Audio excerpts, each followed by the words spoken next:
Okay, getting ready to change the ATF fluid.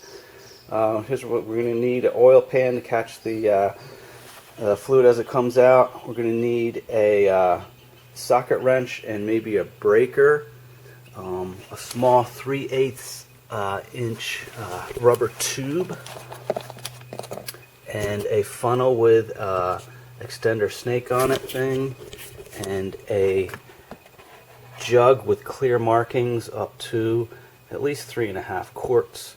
I filled this up with water first and then made the markings so that I can see. We're going to use this to know how much came out, so we know how much to fill it with. Last time it took 3.5 quarts. I expect it to be right around that this time. Okay, so first thing we're going to do is we're going to locate the dipstick for the ATF fluid. It's right by the battery. It's that yellow thing right there. We want to pull it out just a little bit. We don't need to pull it all the way out. Just a little bit so that some air can get in there and then the fluid can drain better. Okay, so we're back underneath the car. Here's the left wheel there. Here's the transmission right there. This right here is your drain plug. Now that fits a socket, so I'm going to wrench. So I'm going to put that just fits right in there, it's square. And we're going to unscrew it with my breaker bar. Okay, there it is draining out. I'm going to let that drain out. Here is the plug that came out. This is a magnet on here, so go ahead and clean that off real good because it might have a little bit of metal on there. Okay, so there's the ATF fluid I'm using. It should take Honda ATF Z1. I'm expecting about 3.5 quarts that I'll need to put in, maybe a little bit less. Okay, so there's my jug. I'm just over the 3.5 quart mark, so I'm going to put 3.5 quarts in, and then I'll see how high it looks on the dipstick, see if I need a little bit more, but I'm going to put 3.5 quarts in. Okay, so now what we're going to do is we're going to take the ATF dipstick out, and we're going to take our rubber 3/8 inch hose, and we're going to put it over top of that. This is going to allow us to stick our funnel in there and not lose any fluid, because we're going to fill through the ATF dipstick. So we'll take this out, put it on something clean. Alright, so put the rubber hose around here first, like that, and then put this around down over the dipstick.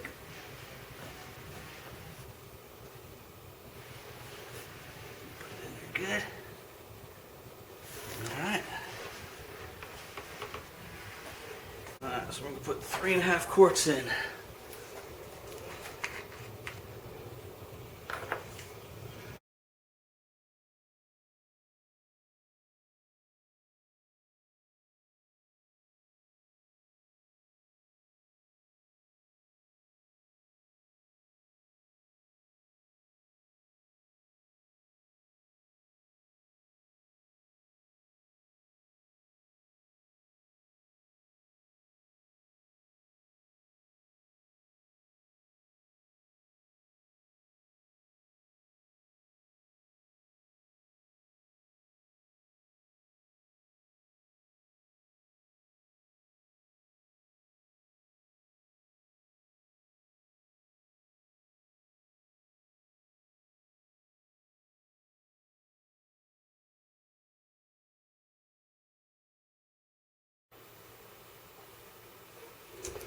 Okay, so for some reason most ATF fluid bottles, they don't come with an indicator on the side to see how much you've done. So what I've got, I need a 1/2 quart of this. So I've got an old sour cream thing, and it's 1/2 quart up here, and that's going to be 1/4 quart. So I'm going to pour out 1/2 quart.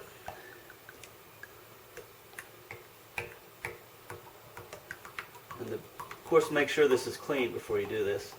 And the beauty of this is no need to clean it out.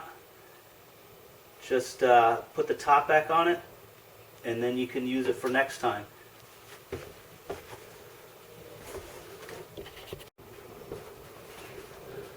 Okay, so after you fill the ATF fluid, what you want to do is drive it for about 5 miles or so. Make sure it gets up to temperature, goes through a few different gears, and then turn it off. And it says between 60 and 90 seconds. You want to check the level of the ATF fluid. So pull out your dipstick, and the engine should be hot. So hopefully it's at the top of the. There's two holes here. It should be right at the top. We'll see what it's at. So I'm going to put it back in. So I basically took it off, rubbed it out, cleaned it off, and then I'll put it back in so you can see what the level is. There we go. And it is right, probably can't see on the film there, but it is right at the top mark. So we are good to go. If it's down at the bottom one, you need to add a little bit more. Hopefully it isn't above that top hole, because then you'd have to drain some more out. And that's it for your ATF fluid.